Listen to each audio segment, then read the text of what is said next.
Polynomial inequalities.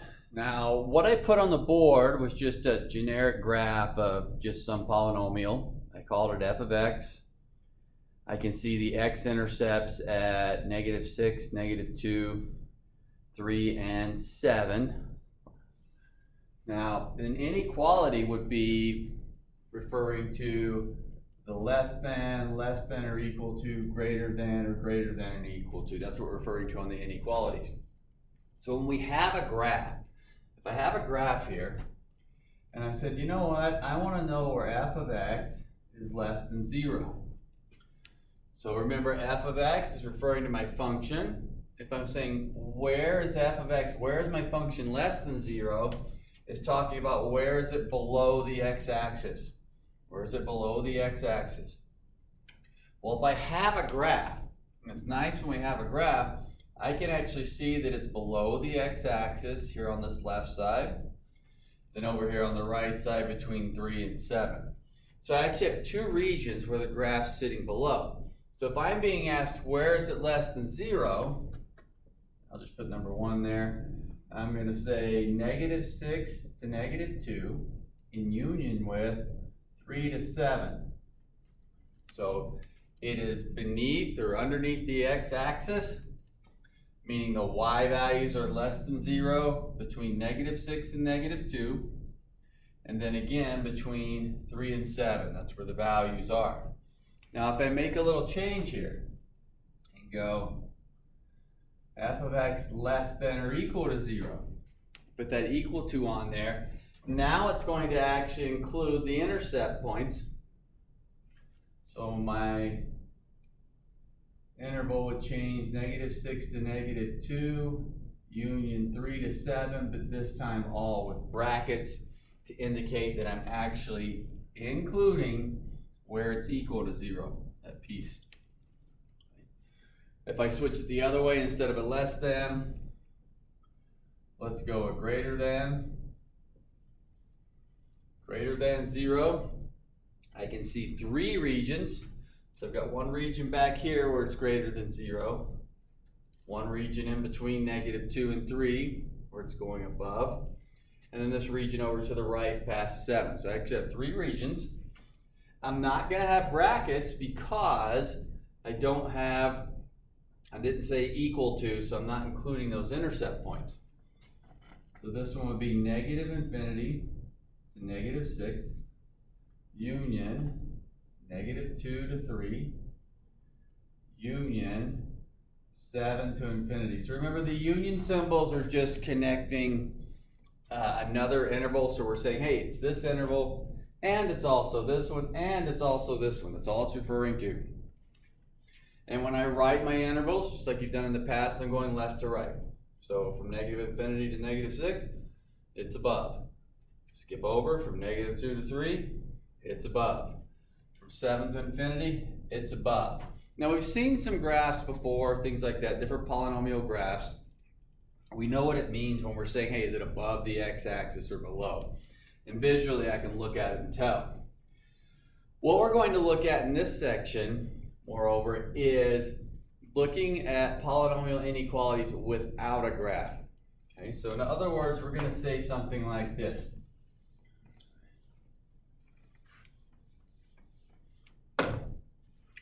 Let's say I want to know where x times x minus 3 squared times x plus 4 is greater than or equal to 0. So that would create some polynomial graph, x times x minus 3 squared times x plus 4. And I want to know where it's above or on the x-axis. So you have a couple choices here. One choice would be to go through, create this graph, to graph that polynomial, and then do what we just did. Hey, where is it sitting above? Where is it sitting below? What have you. What I'm going to do in this case is look at a different method. Okay? We're going to look at a different way of figuring out getting the intervals for the inequality. If you don't like what this is and you're more partial to graphing, well, there's another video, and we previously graphed polynomials, so you can go back and just graph the polynomial. So we're just going to look at this one a little bit different. what you saw in the last graph was the part that split up where the graph was above or below the x-axis were the x-intercepts. That's what split up the parts. So I want to look at this and tell what the x-intercepts are. Well, the x-intercepts are, a little more space here. Let's see, my x-intercepts are 0, 3, and -4. 0, 3, and -4. It's already factored out. I can see where they are. So here's what I want to do. I'm just going to draw like a number line. And I'm going to put them in numerical order. So I'll just put a 0 here, 3 here, and then I'll come back here and put a -4. So that actually separates my intervals. So the intervals that I'm going to be looking at would be from -infinity to -4, from -4 to 0, from 0 to 3, and then again from 3 to infinity. So I've got 1, 2, 3, 4 intervals. Now what I'm going to try to figure out is which one of those intervals are greater than 0. Which ones are greater than 0? The way that we're going to do this is a test number. Okay? I'm just going to run a test number. So again, this is not the graph necessarily. I'm just making something up here. If that's 3 and that's 0. If I test any value in here between 0 and 3 and it's positive, it's going to be above. If I test any value in there and it's negative, it's going to be below. So I just want to see what's happening. So I'm going to test an x value to get the y value. So here's what I'm going to test. I'm going to test, I'll just write test out here, -10, -2, 1, and 10. And a lot of times think, well, how are you picking those numbers to test? I just picked what I felt like. I'm picking something in the interval. I can pick any value I want because whatever's happening between 0 and 3 is happening the entire time. The graph's either above the x-axis or below the entire time between those two because those were the x-intercepts. So I can select anything I want. 1's not such a bad number to use. I mean, I'm not going to go pick 3/4 or something and make it even more difficult on myself. So I just need something in there. 3 to infinity. I can select any number I want. I just picked the 10, -4 to 0, anything in the interval. I just selected a -2, and then on that other one, -10. That's all I was looking at. Okay? Now, what I'm trying to decide is, if I were to substitute these x values in the interval into the equation, I just want to know if I get a positive or a negative. So if I get a positive, it's above the x-axis. If I get a negative, it's below the x-axis. So let's take a look here one by one. Remember, I'm not concerned as much about the value, just if it's positive or negative. So this would be -10. -10 minus 3 is -13, but if you square it, it's positive. So I'd have a negative times a positive, that's a negative, times -10 plus 6, or excuse me, -10 plus 4 is -6. So I have a negative times a positive, that's negative, times another negative, that's positive. So I know this interval is positive. Then I test -2. Negative, if you square, it's going to be a positive. So I have a negative times a positive, that's negative. If I put -2 in here, that's positive. So negative times a positive, negative. Then a 1. 1, that's positive. I'll square it in here, that's positive. So positive times a positive is a positive. Times 5 is still a positive. 10, positive, positive, positive, that's a positive. Now I'm looking at my sign values, positive versus negative. And then I'm going to go back and answer this question. Where is this greater than or equal to 0? Well, it's greater than or equal to 0 from -infinity to -4, bracket. Again, I'm saying this interval because I got a positive value, positive y values, bracket because they equal to. I'm going to skip this interval because it was negative. Union, this one's positive, 0 to and this one's positive, and we'll say 0 to infinity because they both tied together. So in other words, if this had been a negative, I would just stop at 0 to 3, but they're both positive, and I'm including the 3, so it's going to go all the way through. So I could write, technically I could say this, 0 to 3, union 3 to infinity. That's correct, but I can actually reduce this interval down to this one, because this would include both of them. That's all I did there. So I'm going to find the x-intercepts. Get another one up here. Let's go x plus 1, x minus 3, x plus 2, less than 0.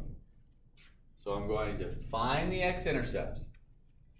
It's factored form. I'm going to look at where my x-intercepts are, and then I'm going to plot those x-intercepts just on a number line so I can keep them in order. So my x-intercepts, -1, 3, -2. Plot them on a number line.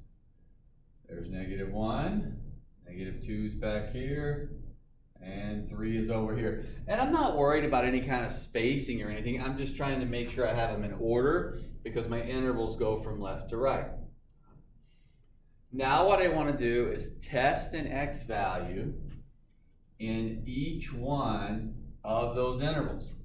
So I'm just going to pick some random value in each interval. Well, I'm going to say -10, and then I'm going to say -1.5. I'm going to put a 0 in and 10. Okay. Again, why did I pick those values? I felt like it. I can select anything I want in the interval. Usually on the outsides, I try to get something a little bit bigger just because I can calculate the positive and negative a little bit easier. 0, if it's in the interval, that's always an easy one. I'm really left with no choice here but to use a fraction or a decimal because I only have 1 unit in between there.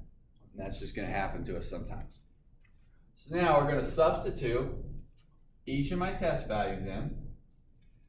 And all I care about is, would the test value produce a positive or a negative? So I'm going to go with -10. That would be a negative. That would be a negative.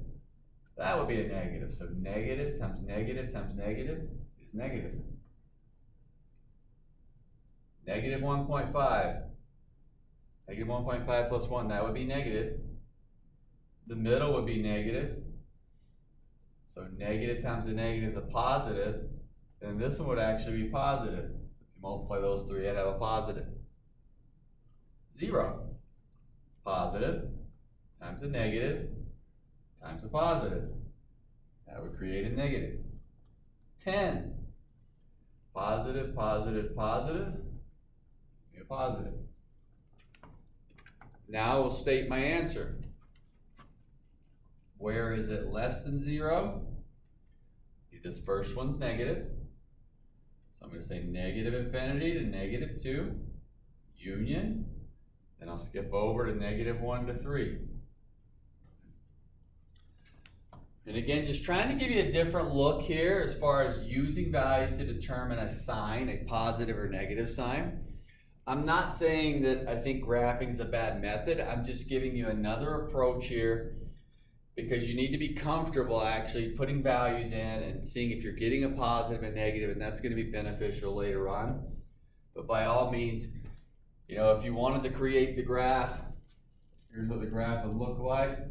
I have x-intercepts at -1, -2, 3. In behavior was down, up. They are all crossing. So cross, cross, cross, and there I can see there's my -1 to 3 beneath, -infinity to -2. Okay? Going through the graphing process. But again, we've covered the graphing before, just trying to give you a different look at how that looks on that number line. Okay, let's get a different one here. Let's go, let's say 2x, x plus 1 cubed x minus 4. And let's go greater than 0.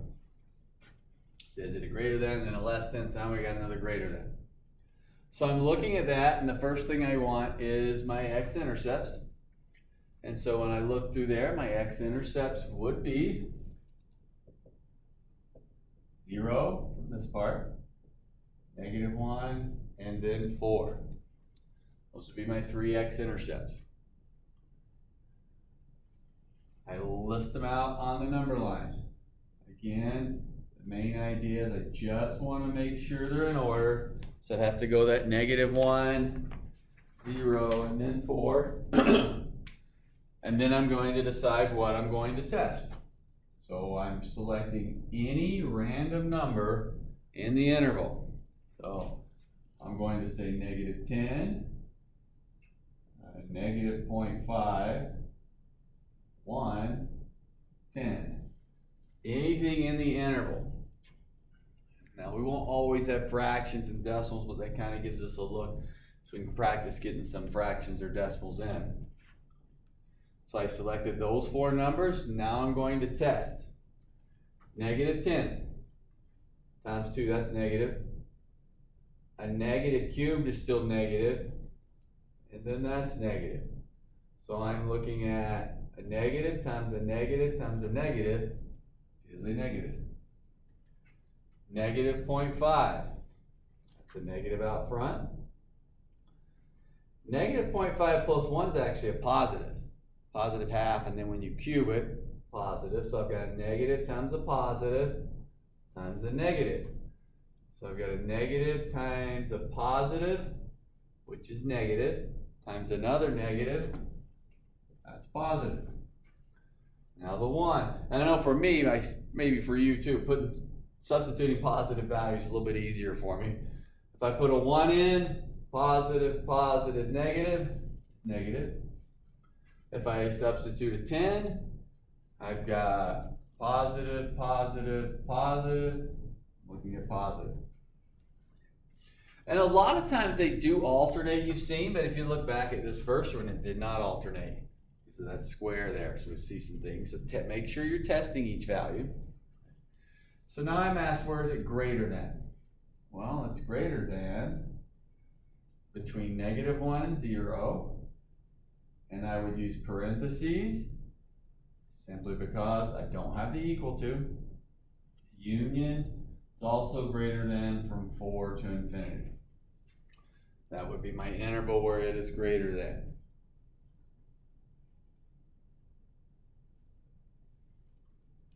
Now, sometimes you're going to run into a polynomial that would not be factored. The best part about it being factored is you can see the x-intercepts really quickly.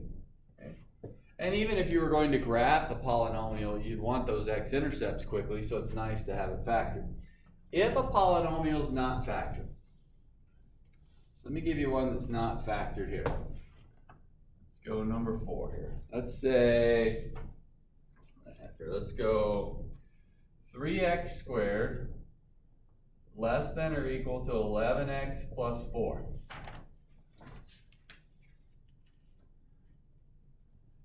Now, in the graph that we had initially and looked at, I had f of x, and I said, where is f of x? Less than 0, greater than 0. On the first 3 problems, the last 2 are still up here, it was always a 0 on that right side, because that's telling us above or below that x-axis.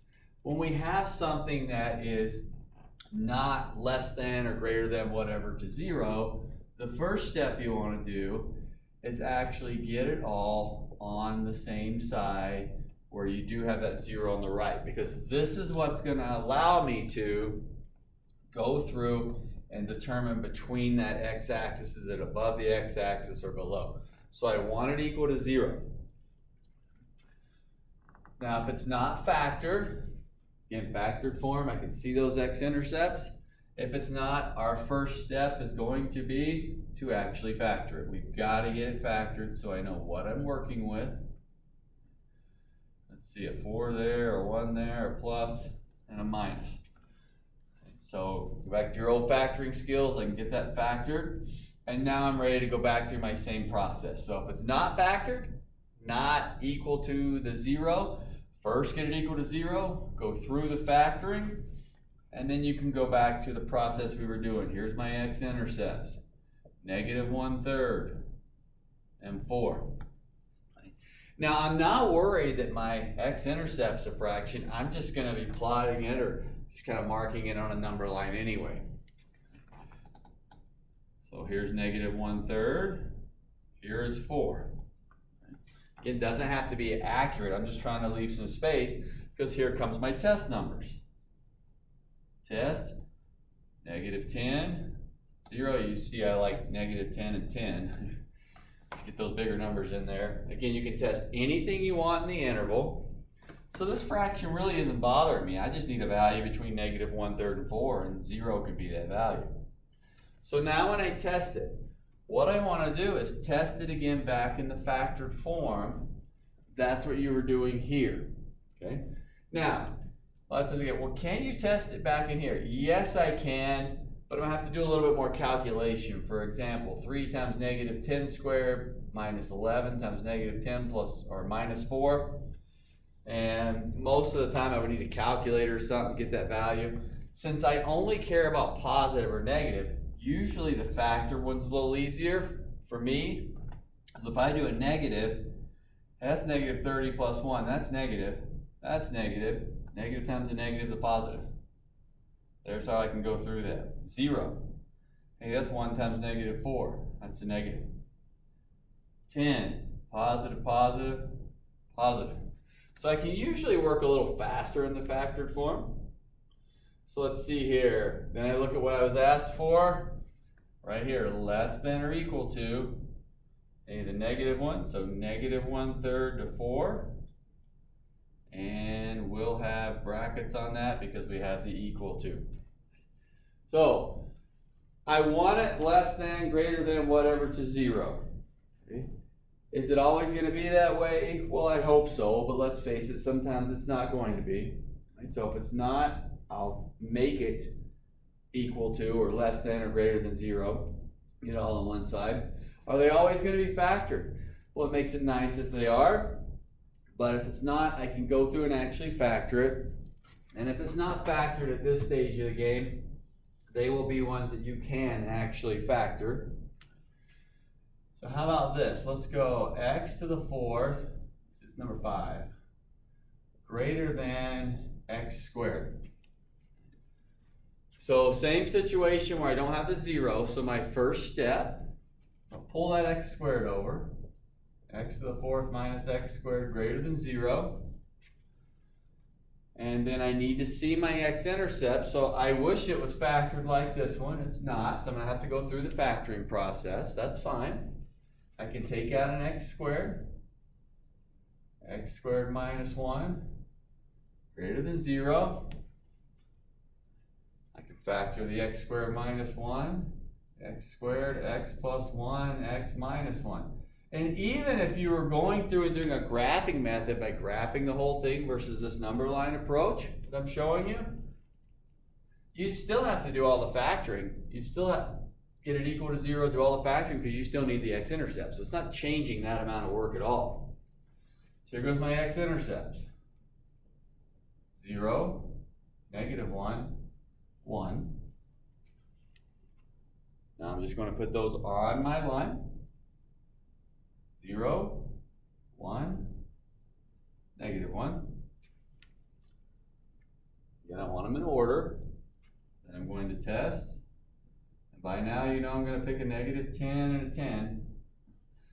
In between there, and back to those fractions, I'm going to have a 0.5 or a half and a -0.5. No choice there. And now I'm going to test each one of those values. So -10, I'm going to go in this factored form, okay? And if you want to do it yourself first, pause the video, go through, see what you come up with, and start playing again. So here we go, -10. Squared is positive. That's negative, that's negative. So I'd have a positive times a negative is negative, times another negative is positive. negative 0.5. Well, that's positive because I'm squaring. That's positive. So that's plus, and that would be negative. It's a negative. 0.5, positive. That's still positive, so plus times plus is positive. Times a negative is negative. 10, going to be positive. Plus, plus, plus. Then I'll answer my question. Where is it greater than 0? From negative infinity to negative 1 in union with 1 to infinity, because that was the two intervals where it was positive. So it gives you a different look. And again, the idea is for you to kind of visualize what's going on in the graph, right? It's nice to graph everything, but if I can also just kind of see, all right, I know the graph's going to be above, I know it's going to be below, and that helps better prepare you for future classes where you might be using this calculus and things like that, because you're able to visualize what's going on instead of going through the whole process of creating it. Okay? Again, I'm not minimizing the process of creating the graph, just kind of a different way of looking at it, because I just want to know where it's positive or negative or equal to based on the inequality that was given.